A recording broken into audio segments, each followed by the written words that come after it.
هو أنا حلمي إن هو يوصل للعالم كله. نفسي تعبي ومجهودي والحاجة اللي أنا بعملها دي يشوفها الناس كلها تشوفها.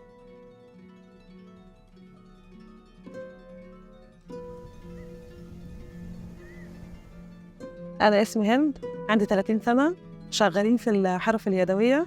عرفتها من جدتي، وبعد كده أمي بتشتغل فيها في الطواقي أكتر، والخرز اتعلمت من أصحابي.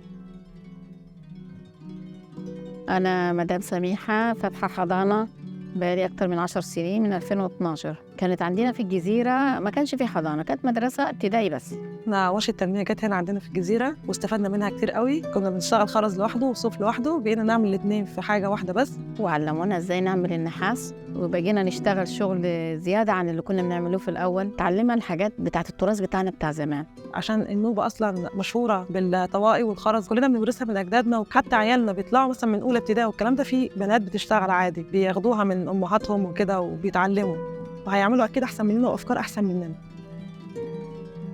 كان تأثير الورشة إن إحنا ادونا أفكار حلوة، وزود المنتجات بتاعتنا وزود أرباحنا. بقينا احنا حتى النحاس نرسم الحاجات بتاعت الحاجات النوبية والرسومات النوبية بتاعت زمان، الحلقان زي القمربوبة مثلا.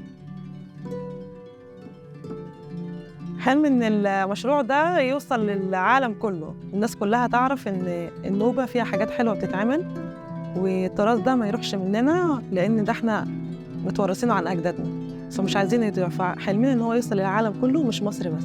أنا نفسي الحاجات اللي أنا بعملها دي تطلع بره في العالم، يعني الحاجات النوبية اللي التراث اللي بنعمله على النحاس وبنزخرفوه بياخد مننا وقت ومجهود وتعب.